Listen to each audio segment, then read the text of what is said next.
Bonjour et bienvenue dans Au Féminin. Mon invitée est une ancienne journaliste, elle est autrice iranienne. Elle a été condamnée à 20 ans de prison par le régime des Mollahs dans les années 1980. Et elle a réussi à s'enfuir après 8 mois d'enfermement. Elle raconte son calvaire dans un livre, Évasion de la prison d'Iran, aux éditions Ballant. Elle rend aussi un hommage touchant à son petit frère dans une bande dessinée, Un petit prince au pays des Mollahs, aux éditions S Active. On passe les 13 prochaines minutes avec vous, Massoumeh Raouf. Merci beaucoup d'être avec moi ici aujourd'hui. Vous êtes arrivé en France en tant que réfugié en 1985 et depuis, il est essentiel pour vous de dénoncer ce régime des Mollahs. Bonjour Marie, d'abord je vous remercie pour cette invitation.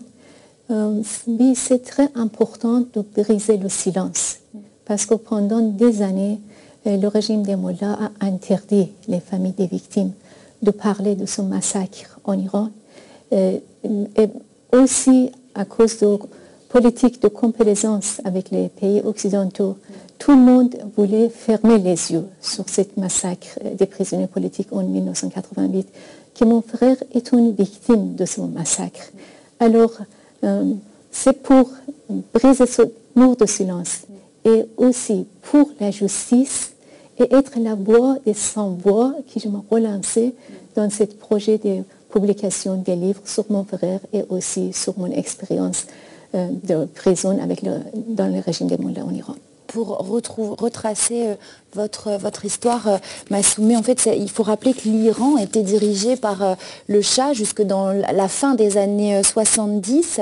Il y a une révolution qui renverse cette dynastie qui règne sur l'Iran et c'est l'ayatollah Khomeini qui guide cette révolution finalement depuis son exil en France. Quand il va enfin prendre le pouvoir, les espoirs de démocratie et de liberté pour lesquels vous aviez combattu sont complètement balayés, mis de côté.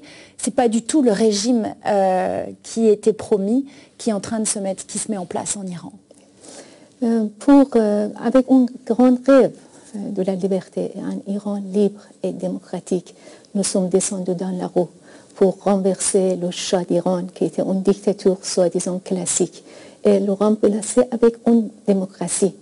Mais malheureusement, à cette époque, quand les vagues de la révolution étaient très fortes en Iran, et le Shah était en train de tomber, et d'autre côté, toutes les dirigeants de la résistance de l'époque du Shah, qui était une organisation qui s'appelait Moudjahidine du peuple d'Iran, tous ces dirigeants étaient exécutés par le Shah et le reste survivant était dans les prisons.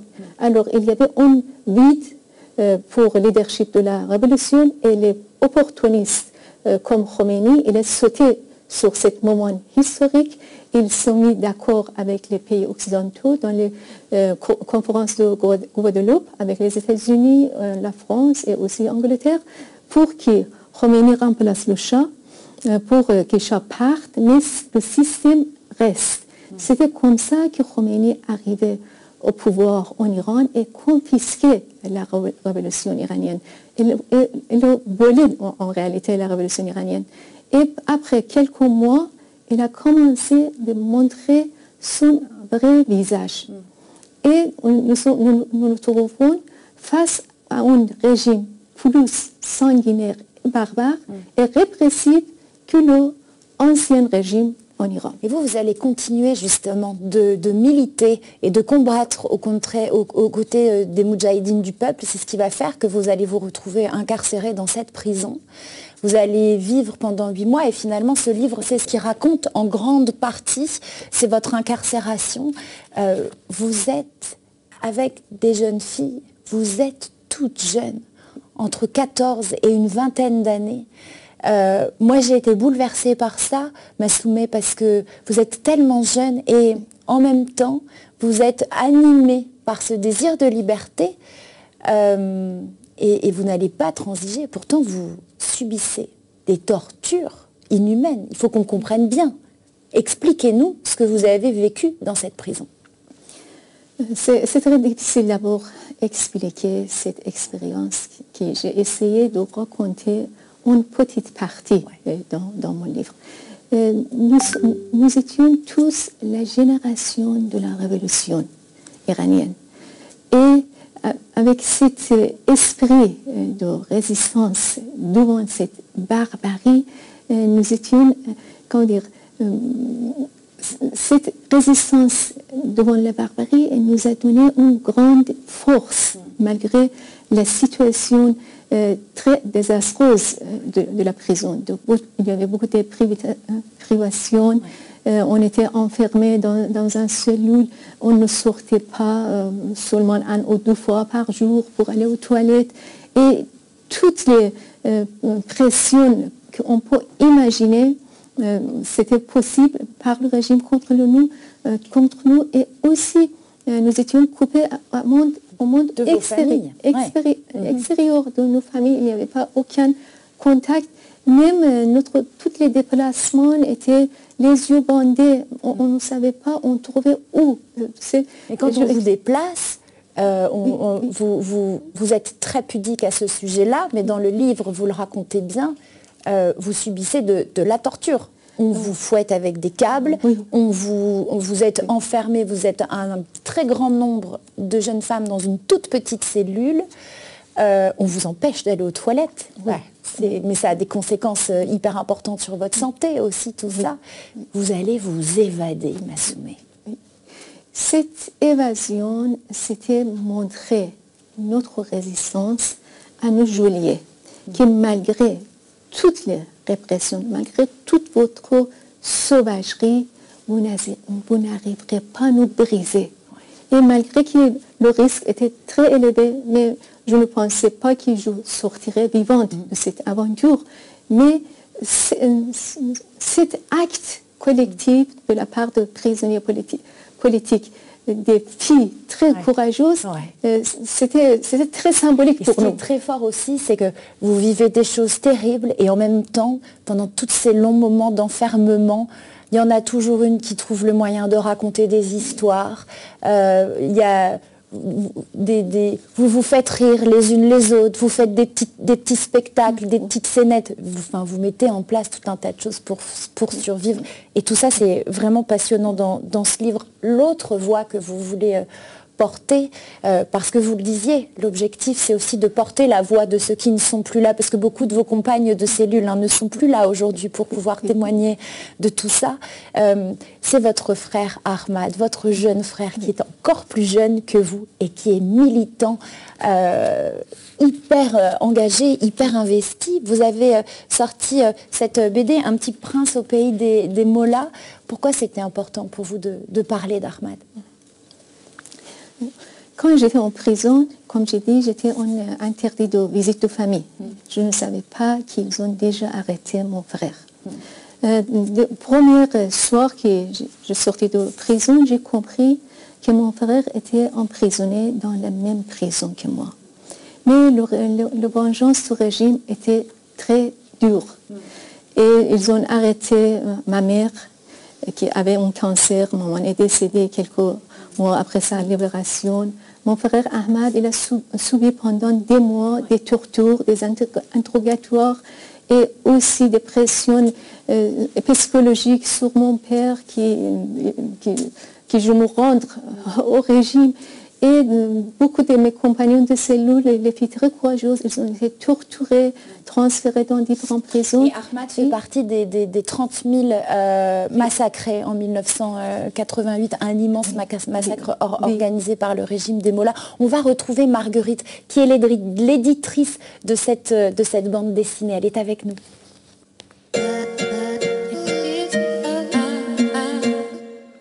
Marguerite, bonjour et merci beaucoup d'être avec nous. Marguerite Soudé, vous êtes donc l'éditrice de cette BD avec les éditions S-Active. C'est important pour vous parce que dans votre travail d'édition, vous voulez aussi informer, voilà, sur toutes ces voix qui ne s'élèvent pas forcément, toutes ces informations qui ne viennent pas forcément jusqu'à nous. Pour vous, c'est important? Oui, c'est pour ça que j'ai une collection témoignages. Ça permet de donner la parole à des personnes qui sont passées par des situations difficiles. Et puis, ça permet aussi aux personnes qui sont concernées de pouvoir profiter de leur expérience. Voilà. Qu'est-ce qui vous touche particulièrement finalement aussi dans le parcours de Massoumé et dans le témoignage, dans l'histoire d'Ahmad qu'elle relate dans cette bande dessinée?